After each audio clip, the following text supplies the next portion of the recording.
В МРСК увековечили имя участника Великой Отечественной войны майора Хамида Катиева. В честь него назвали один из ключевых питающих центров Сунжинского района Ингушетии. В торжественной церемонии, которые, к слову, прошли по всему СКФО, принял участие исполняющий обязанности директора Ингушэнерго Батыр Булгучев. Репортаж Хавы Газиковой. В 2020-м, в канун 75-летия Дня Победы Великой Отечественной, Россети Северный Кавказ назвали именами героев войны 7 крупных энергообъектов. На территории филиала Ингушэнерго имя майора Хамида Катиева присвоено подстанции Нестеровская. Она обеспечивает электроснабжением такие сельские поселения, как Алхасты, Бердюрт, Чемульга, Шты, ну и само Нестеровское.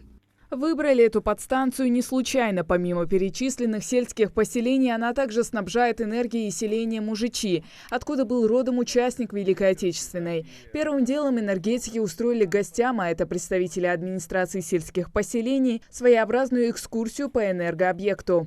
Подстанция 5 мегаватт, по 2,5-2 трансформатора здесь были. Сейчас здесь 4000, один трансформатор уже мощности.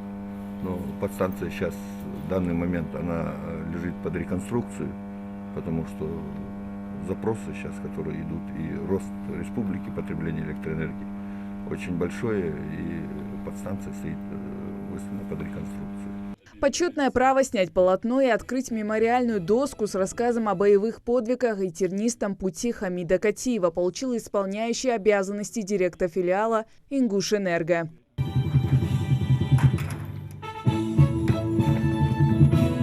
Мы выполняем как можем свой долг, то есть мы передаем подрастающему поколению всю информацию, всю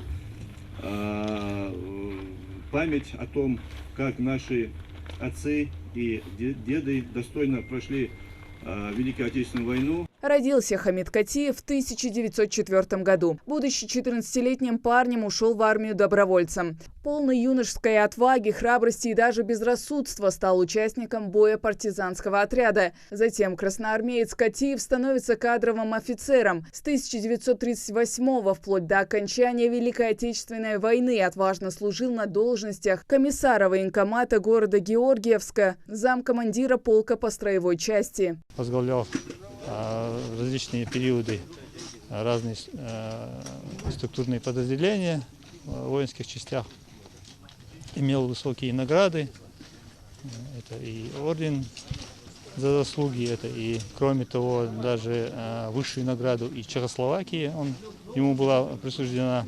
Сегодня в республиках СКФО в одно и то же время и день прошли церемонии присвоения имен подстанций. В каждом регионе был выбран свой участник Великой Отечественной. В Ставрополе это воин-энергетик Иван Обрященко, Кабардино-Балкарии герой обороны при Эльбрусе Казия Габалаев. Присвоение подстанциям имен героев ВОВ не единственная патриотическая акция энергетиков СКФО. Накануне Дня Победы они также участвовали в социальном проекте «75 слов о войне». Там они делились строками произведений, посвященных войне, и приглашали жителей страны последовать их примеру. Так своеобразный челлендж в первые же дни приобрел формат международного. Благодарность героям ВОВ выразили представители 10 государств и более 25 национальностей. Хава Газикова, Адам Далаков, Новости 24.